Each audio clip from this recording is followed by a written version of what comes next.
for joining this briefing today on the international response to Covid-19. I have to say, one of the things that I've been feeling this week, apart from a little bit stir crazy here in Stirling, is a great pride in the level of interest amongst UK parliamentarians in the international situation, the level of interest in the Commons and the Lords. Just to say I'm here. Well, that's very good news. Thank you. Is that Frank? Yes. Good to hear you. Hello. Yes. Right. So we're just starting, Frank. So I was just saying, we've got, I think it's been great this week to see all this level of interest in the Commons and the Lords, the parliamentary inquiries, the committees, but also the debates and the questions. And hopefully today's session will give us even more information on which to improve and develop those interventions. We have four short speeches this morning. This afternoon, all four speakers will speak consecutively, and then we will have a session for questions at the end. So hopefully those who can stay until then will be able to ask a question. And I'll go straight into the speakers as obviously we want to get the maximum amount of time at the end for questions. I should thank, though, Action for Global Health and Bond for setting this briefing up and all the hard work that's gone into organising it. We are going to record the presentations, so if there's something you want to particularly follow up on afterwards, it will be possible to secure that recording and use it or go back over some of the content. The first speaker we have today is Emma Bailey, and Emma joins us from Freetown, Sierra Leone. She's working with the King's College, KCL NHS Trust partnership in Sierra Leone. She's a clinical lead at Connaught Hospital in Freetown, and she's going to speak on the implications of COVID-19 on health systems in developing countries, with a particular reference to the situation in Sierra Leone itself. Emma, it's great to have you with us. Looking forward to hear what you've got to say. Thank you so much, Jack, and thank you for the opportunity to speak, everyone. Yeah, so I work for King's Sierra Leone Partnership, part of King's Global Health Partnership, which is an academic health partnership between King's College London and a few NHS trusts, and we're part of Action for Global Health Network. So King's Sierra Leone Partnership has been working in Sierra Leone since 2013, and we work on a partnerships model. Our main facility that we support is Connaught Hospital in the capital city of Freetown. This is the main flagship tertiary hospital for adult care. And you probably will have heard of our work during the Ebola response, where we ran a holding and isolation centre for Ebola patients at the same facility. My background is in NHS nursing. I used to work in York and Leeds trusts in A&E and trauma nursing, and I've been in Sierra Leone about 3 years now. So as Jack said, I'm coming live from Freetown inside the facility. I'm currently leading a team of 2 NHS clinicians and about 6 other support staff, which have been repurposed from other projects. And I think I want to just take this time to give you a flavour of what life and work is like here at the moment. The national response, and also a window into what's going on at facility level care. So nationally, Sierra Leone recorded its first case of COVID on the 30th of March. We've got around 534 confirmed cases and have had 33 deaths. There are more than 2,000 people in quarantine at the moment. The response nationally is being led in a collaboration between the Ministry of Health and the military. And really looking at the numbers is a little bit sort of misleading. Our testing capacity is very limited. We've got a high mortality rate of 6.4% roughly, which is about double the rest of Africa at the moment. And we think we've got widespread community transmission because cases are not epidemiologically linked. So what we've got nationally at the moment is an emergency operations centre, and we've got different pillars in charge of areas, so infection control, drugs and supplies, burial team, communications, case management, similar to the format that was used during Ebola. We've got a network of community of treatment centre beds, care centre beds. We've had 2 3-day lockdowns, and we're under curfew from 9 PM to 6 AM in the morning, and there's a ban on inter-district travel. In terms of our patient group, 82% of Sierra Leoneans are under 40 years, so it's quite a young population. but we have to take into account comorbidities. We've got high levels of HIV, TB, co-infection, and people who are immunocompromised with things like malnutrition. In terms of challenges on the ground at facility level, we have a 12-bedded isolation unit here. And what we're seeing is very low numbers of patients attending for non-COVID care. So for essential services like antenatal clinics, under 5s immunizations, HIV and TB medications. We've got high numbers of suspected cases who meet the case definition and space running out to actually hold them safely and test them. Last week, we started treating patients in the corridors. Patients presenting with COVID are coming very late and very sick. They've got extremely low oxygen levels, which around the world is similar. I work at one of the only 2 facilities in the country that have an oxygen factory that can produce oxygen for patients. In terms of patient kind of destitution, financial situation, if you're not in a designated treatment centre here, patients are paying for care. So at my facility, patients pay for care, which obviously creates a lot of inequality in what we can deliver. One big factor that's really influencing how we work at the moment is that local healthcare workers are very scared to come to work, and a lot of them are not coming to work. There's a huge amount of fear and there's a huge amount of misunderstanding about what COVID means and how they can protect themselves. Government has promised incentives and hazard pay, but that's not been seen yet actually on the ground. So important things that we are trying to do is sustain non-COVID care, because we know that probably mortality will be higher in those groups of patients than in coronavirus infected patients, as was the case during Ebola. We're doing continuous training to raise awareness of this virus for things like PPE and infection control measures. We're doing engineering work to increase the oxygen capacity nationally. We're offering clinical support to junior doctors. We are trying to set up psychosocial support for patients, collect data to create a better evidence base, share ideas with our other partnership countries like DRC and Somaliland to look at cross-partnership learning. We're trying to adapt WHO and other international guidelines to suit the context here. It's very difficult to cut and paste ideas and guidelines from the Western world because they're really not practically suited here. We're really trying to build motivation and confidence in healthcare workers to come to work, to feel safe, and identifying delays in care, testing, and flagging them to the national level so we can try and create improvements. 2 big challenges as an organisation. One is funding. We are at the moment only repurposing existing grant funding. We haven't been able to access any new funding for COVID response work.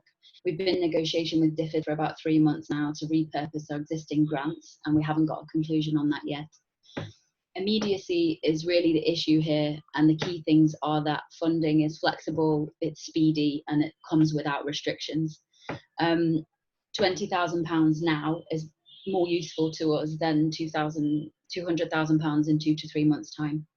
And what we really have to focus on is appropriate responses that actually are relatively low cost solutions. So high-tech interventions like ventilators, ICU, those things don't work here within an already weakened healthcare system.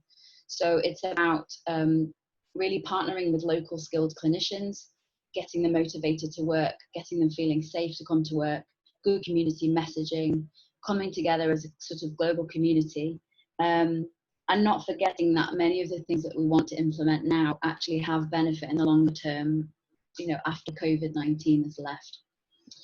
So thank you for listening. Well, thank you, Emma. I mean, not just for that fascinating introduction from the field, but also for all the work that you and your colleagues are doing. I know that it will never feel like enough, but it's clearly making a huge difference, and we're very grateful to have you spend some time with us today. And we'll come back to you for questions, I'm sure, later. Can I just remind parliamentarians, if they have a question, it'd be good if they could indicate that in the chat box, and we will get round to you, hopefully as many as possible after we've heard from the other speakers. The second speaker is Will Carter, who is the operational lead for COVID-19 with the Norwegian Refugee Council in the UK.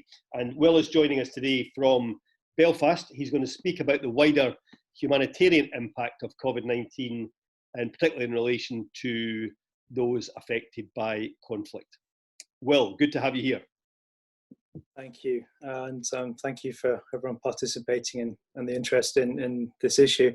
I work for the Norwegian Refugee Council. We're a displacement organisation working in 33 conflict-affected or refugee-hosting countries worldwide. Last year, helped 9 million people. We're one of the larger humanitarian NGOs and currently manage just over £100 million worth of humanitarian grants from DFID and the Foreign Commonwealth Office. In this short briefing, I'll do three things. Firstly, I'll summarise the overall humanitarian impacts of COVID-19 and its containment measures on people in developing and conflict-affected countries.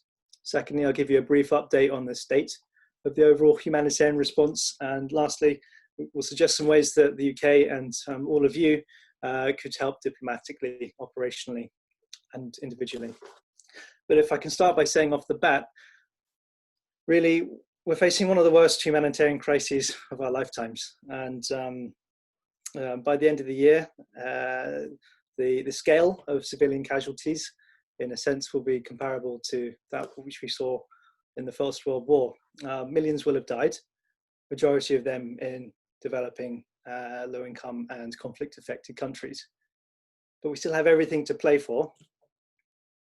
Second thing I'll start by saying also is people trapped in conflict zones can't easily be tested or treated. People fleeing the world's 43 armed conflict zones aren't being properly supported at the moment. And with that in mind, a second wave of the pandemic is much more likely to emerge from one of the war zones that we have than it is from a wet market in Wuhan. And so really, I hope that we can have your urgent attention on the global humanitarian response to COVID-19.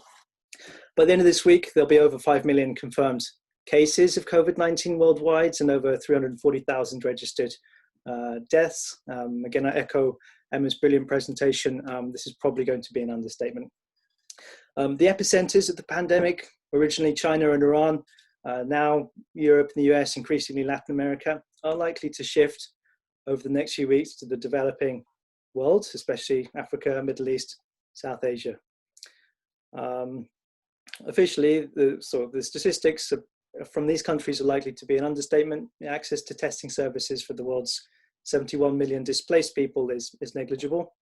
Last week, I heard from colleagues in East Africa that grave diggers in Somalia, so there's a six-fold increase in the number of deaths in community that they're being asked to bury.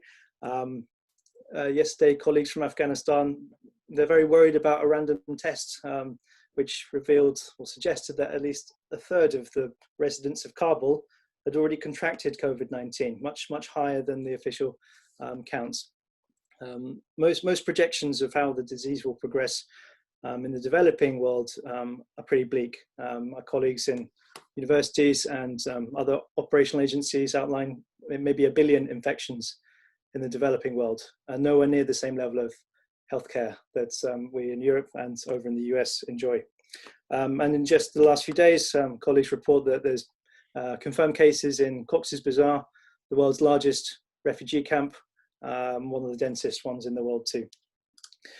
And the main point here is, though, that the primary impact of the pandemic is catastrophic in terms of the health consequences beginning to be felt at the global level. But this pandemic is only partly and only initially a global health crisis. The secondary impacts are also catastrophic. These will be reduced capacities of health and humanitarian systems, social changes, attitudes towards people suspected of being infected, but also xenophobia. And lastly, perhaps most importantly, effects of the containment measures on things like educational continuity, but particularly on the economic survival and near famine levels of food insecurity that we'll see over the coming months. All three of these are equally important. Emma spoke a bit to the first aspects on the health consequence. What I'll speak to is the last one on how COVID-19, conflict and hunger all coincides, and the devastating consequences that this will have on food security and livelihoods. Really, we've never pulled the brakes on the global economic system before so abruptly. And it's increasingly apparent that the world's most impoverished strata of society will face the brunt. UN warns that 265 billion people will now face crisis thresholds of food insecurity, and there'll be near famine conditions in at least 4 different countries in the coming months, all of which are gripped by conflict and displacement. In Yemen, I spoke with colleagues yesterday. Already before that, there was over 70 million people in need of humanitarian food assistance. But with the containment measures, just getting assistance in to areas controlled, for example, by the Houthis, is nigh on impossible at the moment. And tragically, I was told this morning that also a fellow aid worker had died due to COVID in Houthi-controlled Sada in the north of Yemen. A couple of days ago, I spoke with colleagues from the Central Sahel, West Africa, Burkina Faso, Niger, Mali, where already over 1.2 million people were displaced. But since COVID-19 restrictions have been in place, our staff have reported that there's been increased attacks from jihadist groups in the area who are taking advantage of the situation, and generally this deteriorating security situations meant many people simply can't get to markets or even produce or transport food. So there's a looming food crisis hot on the tails of the public health crisis.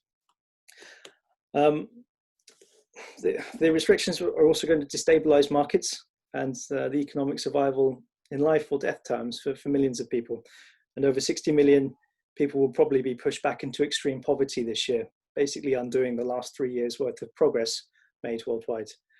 To put this in some context, our colleagues in Jordan, their survey suggested that in March, when the outbreaks were and restrictions were imposed, 90% of people in refugee-affected areas no longer had work or any household income. Almost all refugees and the majority of Jordanian host community households too. So the primary and secondary impacts of this pandemic are profoundly and fundamentally catastrophic.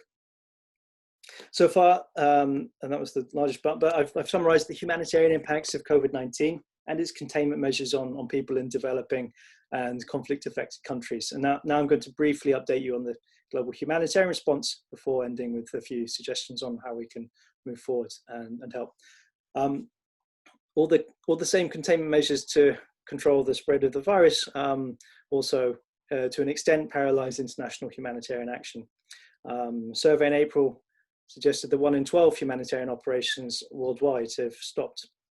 All these border closures, flight suspensions, movement restrictions generally prevent humanitarian staff and supplies getting quickly to where they're needed, and we're needed right now. For us ourselves, 9% of our projects have been stopped entirely, 11% we're still trying to renegotiate access for. Almost 2/3 we've had to limit or reduce or scale back at this point in time, at a time where we really need to scale up. All that said, 80% of our projects continue to help people in part or in full. It's not been easy. Some colleagues are stranded. Others have to do things like permanently stay in refugee camps just to ensure people receive assistance. But the point here is that humanitarian action is still very possible and really very necessary. And without it, we expect this global health emergency and all the after effects to prolong. We see that humanitarian operations are really a critical part of the global containment strategy.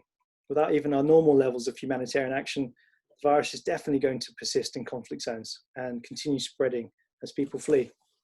And the conflicts, they haven't stopped. People are still fleeing. By the end of this month, since the initial call by the UN Secretary General for a global ceasefire in late March, there will be almost 1 million people reported to have been displaced by conflict. Only 10 out of the 43 conflict-affected contexts worldwide welcomed the ceasefire call, mostly only through unilateral ceasefire agreements. And the majority of those countries have actually seen the opposite, an increase in hostilities. And at the same time, the UN Security Council has been silent following this call. But now that the virus has reached these war zones and humanitarian resources are still poor, the odds are stacked drastically against all of us in terms of helping people survive, but also helping contain the global pandemic. So continued conflict and forced displacement will remain a challenge to the containment and eventual eradication. as the virus spreads now in these low-income countries, different strategies are required. Emma made some great points there. We have worked also with WHO and UN agencies and Red Cross movement to help develop guidance on other adaptations to public health and social support strategies, particularly in humanitarian settings, where stay at home or distancing orders simply aren't possible if you have to share a tent or even a mosquito net. Hand washing regimes only work if there's enough water and soap, which there generally aren't in refugee camps. And vaccines, even when they are available, won't be available to the world's poorest and those in conflict zones for months and probably years.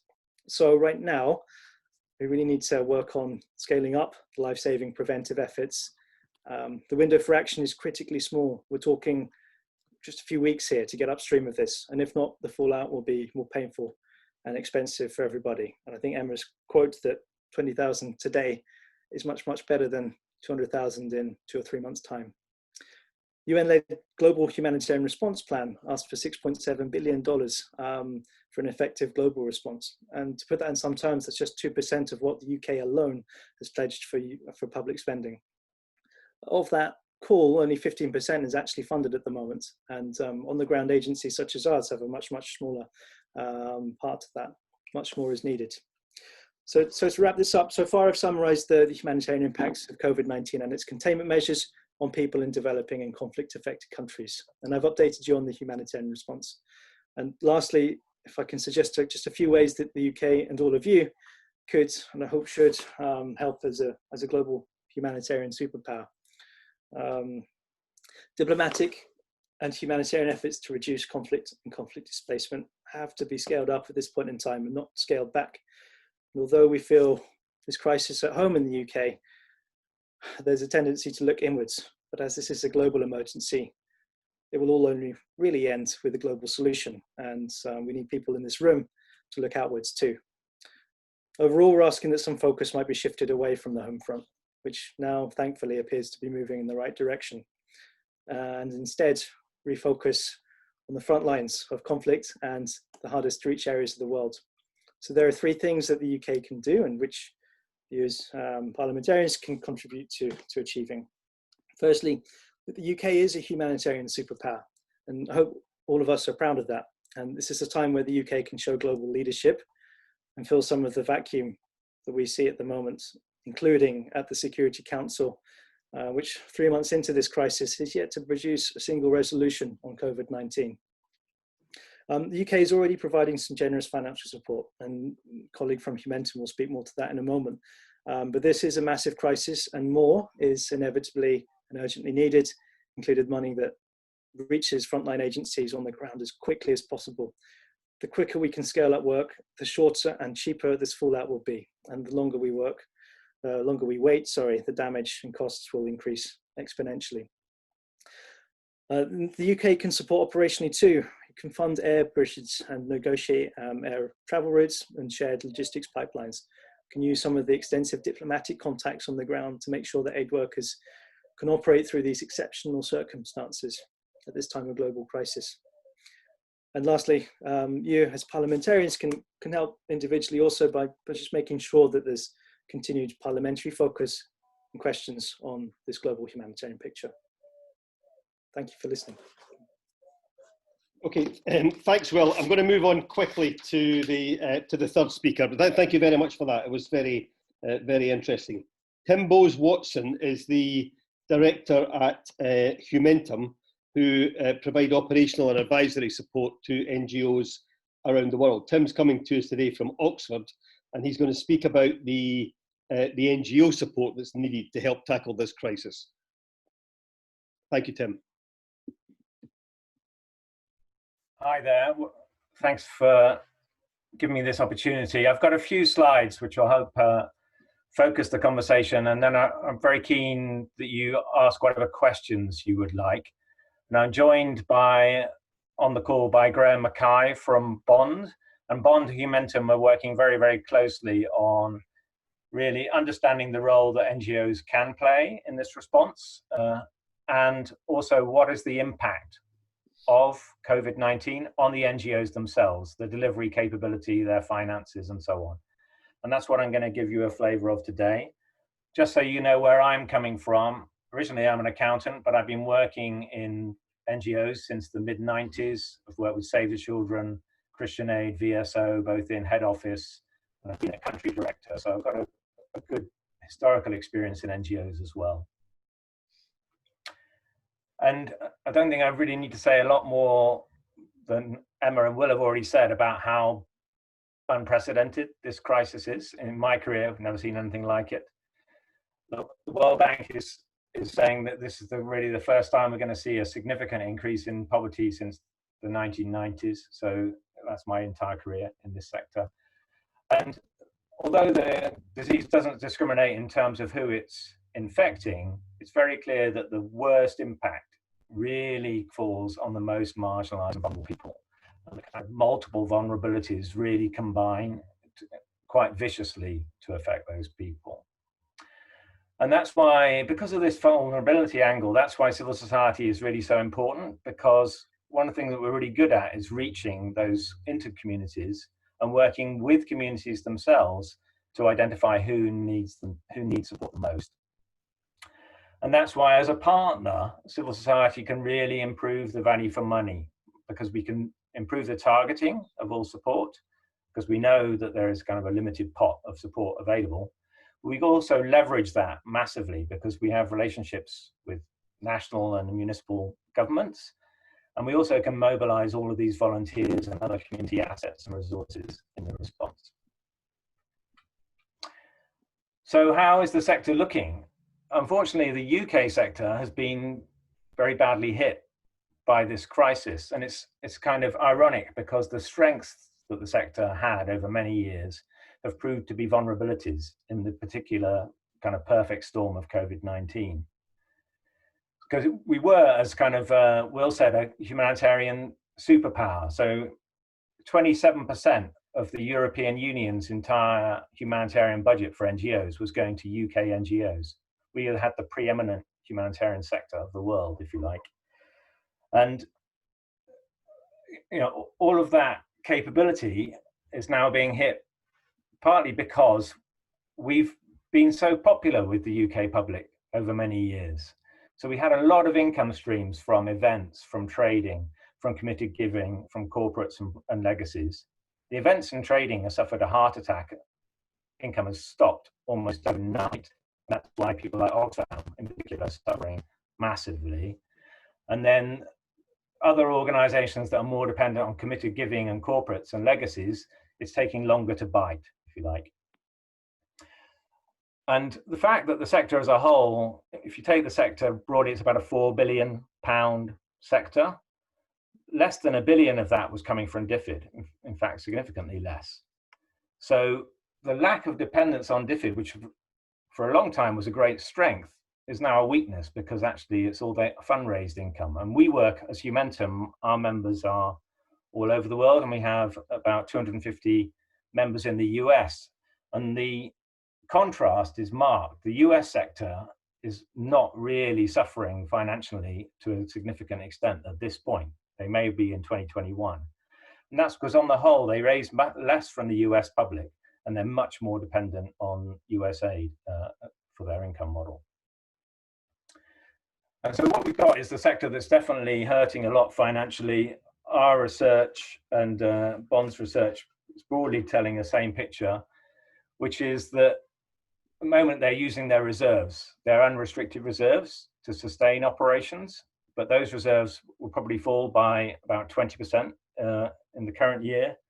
And in fact, cash is falling faster than reserves. They're having to still spend on lots of areas, and cash is likely to fall by about 40%, which is a big number. If you've ever been a finance director, these are very scary numbers. And that's while they're making lots of cuts. So most organizations have furloughed at least 20% of their UK staff. Many have implemented salary reductions or pension reductions to pensions, and then quite a few are doing redundancies. And they're doing all of that while they're also still delivering, as Will and Emma have said, overseas. In general, people have protected their overseas spend. what worries me almost more is the knock-on effect that this will have on southern civil society. The other thing that's quite different when you look at different sectors, UK, US, is the UK sector works an awful lot through southern civil society organisations. We did some research into how UK NGOs spend the money they used to get from the European Commission. And over 90% of that money was being spent internationally, and almost all of it was actually going through southern civil society organisations. So if the funding pipeline is being cut off in the UK, it will be being cut off in southern organisations in due course. And of course, those organisations have not diversified their income, and they're often finding it very difficult to raise money, especially the ones that are very community-based, because those communities are very poor. So what that could mean is that right when we really need those southern civil society organizations to be helping with the kind of targeting, and often in those countries, they are the safety net, they are the social protection. There isn't a sort of government-led social protection scheme. And then furthermore, as I said at the beginning, this targets vulnerable people. And what we're seeing is that inevitably when resources are scarce, people turn on each other. And the people that get turned on are from minority groups, or there might be lesbian and gay communities. It's those kind of communities that they were struggling to get resources and to be recognized going into this crisis. And they may be actively targeted by elites and various organizations as part of this pandemic. So what I wanted to leave you with some thoughts about is I'm on this steering group with DFID that's looking at coordination between the sector and DFID. And we've been discussing in the last meeting, what is the UK's comparative advantage? We've got limited resources, so how do we get the most out of the money that we do have? So one is very clear, and I think we've already, a lot of the immediate funding announcements make a lot of sense around the vaccines. We are a world leader in that. We've got this great ability to combine what we're doing in our universities, including Oxford, where I'm based, pharmaceutical companies like AstraZeneca, and then we've got a brilliant non-profit movement that is for funded research and research capability across Africa, which I've worked with as Humentum over many years, so that we can actually trial this in a contextualized way, because the vaccines will need to be contextualized. So that's great, and we've already have made some progress, and it would be very, very exciting if the UK does be the first to produce the vaccine. But what else can we do? And for me, where we've really shown that we have had success in the past, and ICAI's review of how DFID worked with civil society showed this, is the leave no one behind agenda. The really making sure that support is targeted where it is needed most. And that's what, as a sector steering group, we've really called DFID to seek to lead around, the leave no one behind agenda. And as part of that, to partner with civil society, both in the UK and importantly in the South, to ensure that the support that is provided is targeted at where it's needed most. Thank you, Tim, for outlining the work of NGOs, but also for that insight at the end there to current thinking in the dialogue with DFID, which is, of course, important to all of us as well. The fourth and final speaker that we have today is Sandra Martinson, who is a policy manager with Bond. She is going to talk, I suppose, not just about an analysis of the current situation, but perhaps even more importantly for all of us, to look to the future and the sort of sustainable economic recovery that we're going to require, and how we might take steps in that direction. So Sandra, thank you very much for joining us today. Hello everyone, and thanks for having me here. So yes, I'll try to be brief so we also have time for questions. But what I'll try to focus really is on the social and economic impact of COVID, and mostly in Africa. And then in the second part, talking more about how we can build back better and how the post-COVID world may look like. So I think that what we really need to understand that, what we are seeing currently is really the huge interdependency, between the public health, with the environment, with the economy we are having, with the the way how we produce and consume, and what kind of food we eat. So this is really, as some other speakers already have said, is really not just public health crisis. And here also already a few years back, UNEP, there's loads of evidence and research on really explaining why we are actually having these pandemics. And clearly these are essentially man-made things, and we need to recognize that. And I think this is probably one of the bigger things for us to really comprehend and really take forward all what it means. So many different economic sectors, the way how we live, our lifestyle contributes to what we are currently experiencing, and essentially is maybe a price we pay for that. So what's the outlook really? And it's pretty grim. And here, there are some of the key forecasts around GDP and trade and FDI is all going down, and some of those figures are literally scary. And I think this is really alarming to all of us, because this is happening obviously around the world, and especially the more also West is affected, then obviously it has a very direct trickle-down effect also on the poorest and more developing countries. More about Africa. So obviously there's another big issue is debt, and that is dragging these countries as well in further kind of difficulties how to even respond to this. There's huge capital outflows.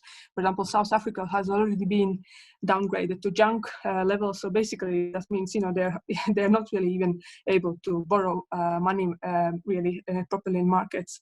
We need to also recognize remittances. So these are the people, migrants, including UK, working here. Apparently, in UK as well, it's what on annual basis migrants from UK send back home is more than annual ODA. So it's a huge amount. So what happens now to migrants, for example, in UK, and their kind of direct impact on the people they're supporting back home? That's also is a huge issue. Obviously, taxes. That's again the tax structure in developing countries is different from West, and they are more based on consumption, also on trade, and again this is hugely affected. Also, I wanted to highlight a big thing to supply chains. Developing countries play a big role in providing different goods, and they are at the bottom of these many complex and long supply chains. And again, we see that there's a very disastrous impact. So many people are basically laid off, sacked without any pay. We also see a huge also issue with the actual companies and brands responding to this. And this next slide is probably for to pay for orders which are completed or in production is not a straightforward thing, and has a very negative impact on so many workers who live on already and very tiny salaries. When it comes to jobs, I want to highlight here another aspect which is really again different from West is the proportion of informal jobs, as you can see. So it's really out of all jobs is 60-70%, and that's massive. And that means these are people who don't have really any kind of social protection, and they are more vulnerable. Worst hit sectors are manufacturing, agriculture, retail, trade, and construction, hospitality. And as some already have highlighted, so poverty as well is especially expected to increase by 34% globally for informal workers, so they are particularly vulnerable. And this is just to illustrate as well, just the difference between, let's say, high-income countries and lower-income countries, where really that vulnerability of informal workers is way higher. As some other speakers have highlighted, again, essentially we are not all in this together. There are people, there are groups who are way more vulnerable and more affected by this crisis than others. And that's not necessarily about just catching virus, but really being more impacted by this lockdown and essentially standstill of economic activity. Yeah, you can read, but I'll just try to be quick.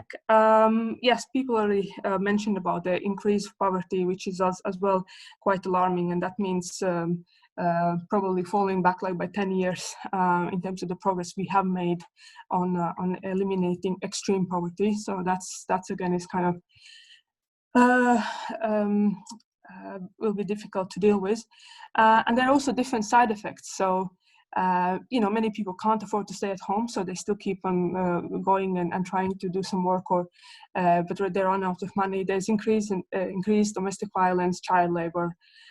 We see also there's definitely risks of other diseases and deaths of other illnesses, because COVID is now prioritized, and even piracy is on increase. When it comes to response, this is, I think, really good graph to illustrate again how potentially inequalities could be deepened, between the countries, even more so, looking at what stimulus packages we are able to do in the West and what's happening in Africa. And Africa is that left bottom corner, right? These little black dots. So comparatively, this is again, as you can see, the power disbalances here. And we can't obviously forget about additional crises. So there are locusts in Eastern Africa, there are conflicts, and colleagues already talked about humanitarian issues. There are 22 elections planned in Africa this year. What will going to happen with them if they're cancelled? Will it be peacefully kind of accepted? There's already many millions of people food insecure, droughts and refugee crisis. So we need to think into context as well that there are already different other layers which influence how even countries are able to respond to this crisis.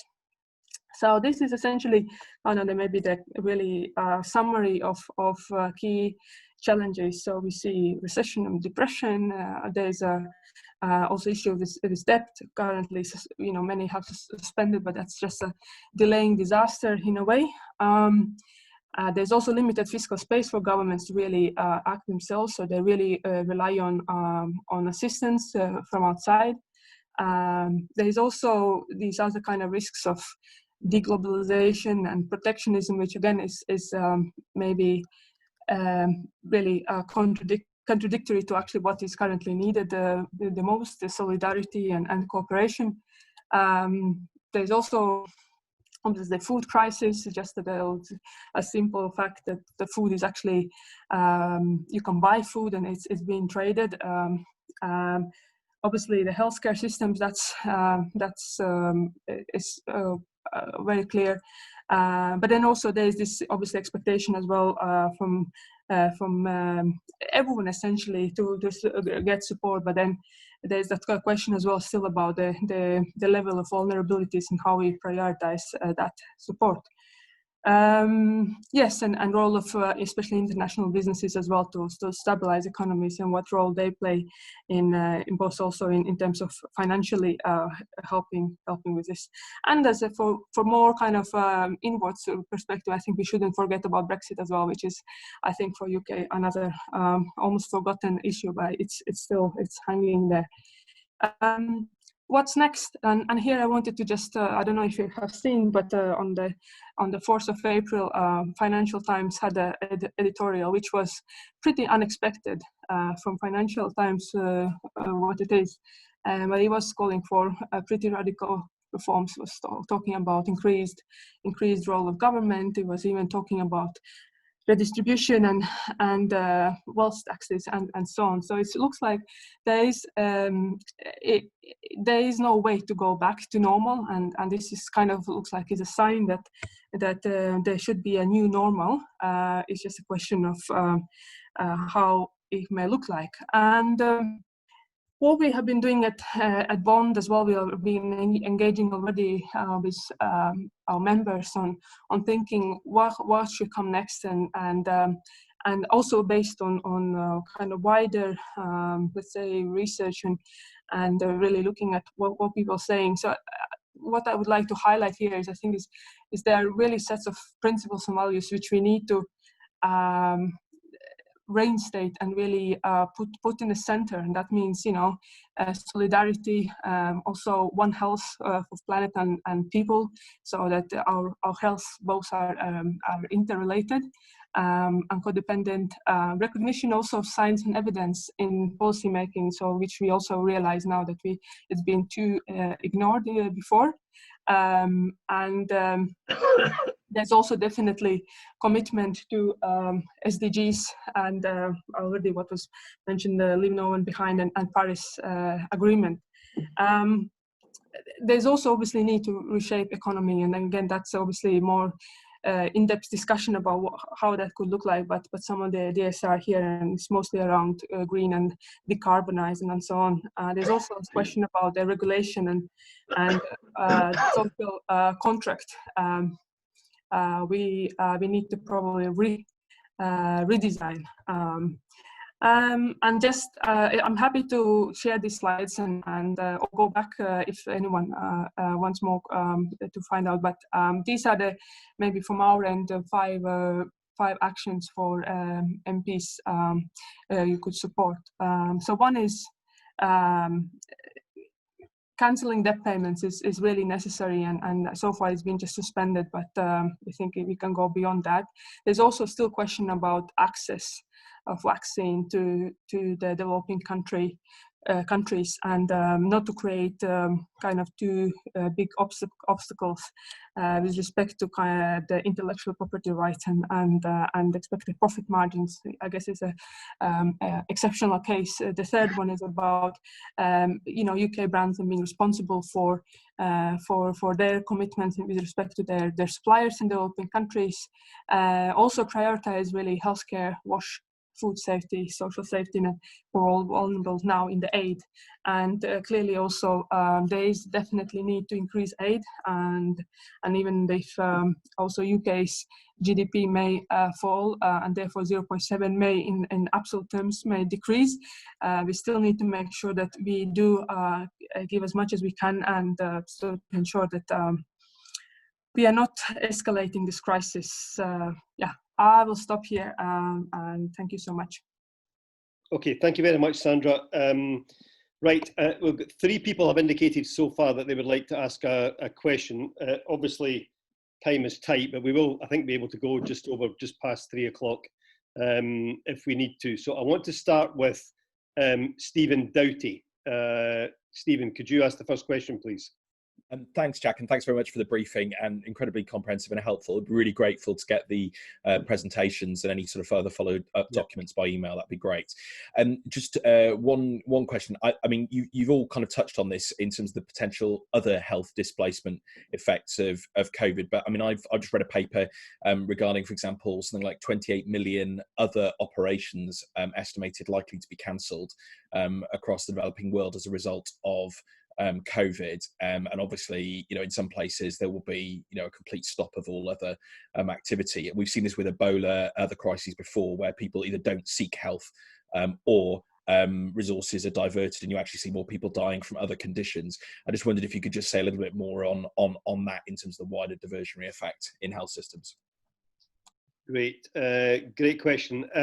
On your point, Stephen, I think I can say on behalf of Bond and the Action for Global Health group that the presentations that have been made available can be sent to everybody who's registered for the webinar, but also that if anybody has a question as a follow-up on the presentations, or they don't get a question in verbally at the moment, it's possible to drop a note to Paul Abernethy at Bond. He will pass that on to the speakers and get you an answer anyway, if that's helpful for everybody.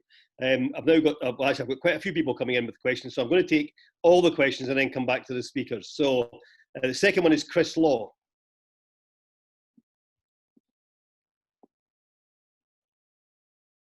Good afternoon, and I'd like Hi, to Chris. thank all the speakers. It's been really informative and extremely helpful. Actually, I've got dozens of questions, but the two that jump out at me most of all is, what can we do to strengthen multilateralism and make sure that our governments work much more coherently and cohesively at a global level? Because the key big issues for me is not just the pandemic, but it's also the global poverty and climate change, which are obviously going to have direct impacts as a result. So I wanted to know just from any of the speakers what they would suggest is how we can push for a real review of multilateralism and strengthen it going forward. Great question. Paul Botang.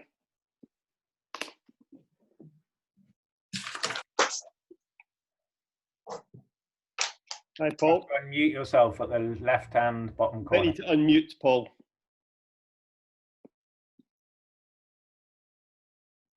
Great, sorry. Great. Great presentation, thank you very much. I've been chairing for the past 2 weeks a Pan-African platform of African clinicians and health activists looking at the virus and its impact on their countries for Medicus. And one of the things that come through is the question, which I think is really for Will and Emma in particular. What can we do to strengthen homegrown approaches from within Africa to building capacity in healthcare systems on the ground, rather than what we've had in the past, I'm afraid, which is externally driven disease or condition-specific interventions? Where's the opportunity there, and what should we be asking for specifically to support African governments and civil society in developing a holistic approach to healthcare systems? Great, Paul. Great question. Thank you very much. Baroness Sheehan. Thank you, Jack, and thank you everybody for your presentations. They were fascinating. They were horrifying, really, and little more than we expected. I really want to focus on the frontline NGOs and the UK NGOs, and to try and get a sense of really how much up against the wire are they, and what thought is being given to what needs to be done as a NGO community to make sure that we survive and come out of this at the other end, able to function and to deliver pro-poor programs as they currently do, and not lose the expertise and knowledge that they have. So the government keeps saying that £744 million of UK aid money has been committed to help fight COVID-19, and I can't find quite a lot of it. I know has gone to CEPI and various other things. Very small amount has gone to the frontline NGOs. Who amongst you can say where the rest of the 744 million has gone? Other government departments, I guess. Thank you. And Anna McMorran, and then I'll come to the speakers. Anna. Thank you, Jack. I'll just quickly introduce myself, Anna McMorran, and I'm a Shadow DFID Minister. Thank you so much for your presentation. I wanted to ask very briefly, and I won't be able to stay much beyond a few more minutes, but I wanted to probe a bit on, and if you could look into or answer, what in the rebuild, what is happening? We know that the climate emergency and looking at addressing that is going to compound all of the issues that people are now facing, and COVID just compounds that even further across the world, and particularly in those hard hit developing nations. What can we be doing and saying, particularly in terms of outcomes in these developing nations, that we want to see the UK government pushing on, and at a world global level that we need to be ensuring that the rebuild takes into account climate action ensuring just transition, so that it's not an add-on, a nice to have. It's absolutely at the core and inextricably linked to human rights. And very quickly, my other question was about ensuring aid across conflict borders. So, for example, Syria and Yemen, we know that that's very, very difficult to get that aid across at the moment. The borders are closed in a lot of areas and millions of people are suffering. So just a quick question on that. Thank you.